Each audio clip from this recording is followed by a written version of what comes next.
민주당 이재명 대표에 대한 검찰의 5번째 기소에 대하여 조국혁신당 조국 대표가 검찰을 향해 강력히 비판하였는데요. 함께 알아보도록 하겠습니다. 검찰이 이재명 더불어민주당 대표를 경기도 법인카드를 개인 목적으로 사용하였다며 업무상 배임 혐의로 재판에 넘기자 조국혁신당 조국 대표가 국가폭력이라며 수사와 기소 분리 필요성을 강조하였습니다. 조국 대표는 항소심 징역 2년 선고 이후 대법원 확정 판결을 앞두고 있는데요.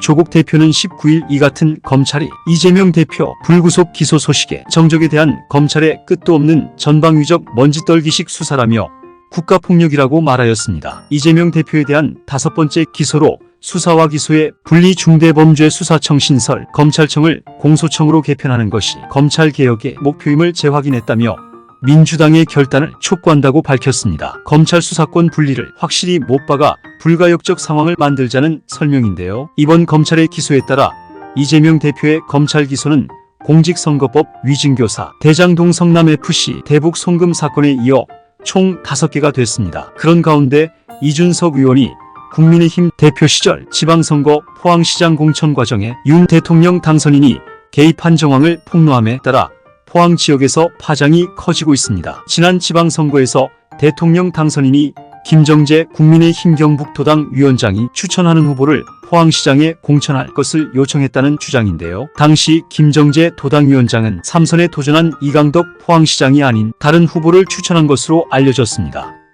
김영선 전 의원, 김태우 강서구청장 후보 공천 개입 의혹, 윤석열 지방선거 후보자 김해공항 인사에 이어 포항시장 공천 개입 의혹이 새롭게 부각되고 있는데요. 철저한 조사와 수사가 이루어져야 할 부분입니다. 국정 지지율 하락으로 위기에 놓였던 윤석열 대통령인데요. 정치권에서는 지지율 반등의 주요 원인으로 이재명 더불어민주당 대표의 공직선거법 1심 판결 결과가 영향을 준 것 같습니다. 국정 운영에 어려움을 겪고 있는 윤석열 대통령은 향후 국정 운영의 돌파구로 국무총리 교체의 카드를 들고 나올 것으로 예상이 되는데요. 한덕수 국무총리 후임으로 하마평에 오르내리는 인물로는 주호영 국회 부의장 공작의 달인 권영세 의원, 이정현 전 의원이 거론되고 있는 것으로 보입니다. 하지만 대통령의 무능과 수많은 의혹이 난무하는 이때에 국무총리 교체 카드로 과연 안보 불안 그리고 민생 파탄 등 도탄에 빠진 정국을 안정화시킬 수 있을지 매우 우려스럽습니다. 개인적 판단으로는 도저히 되돌릴 수 없는 국정 파탄이고 회복할 수 없는 신뢰를 잃어버린 정권이라고 생각합니다.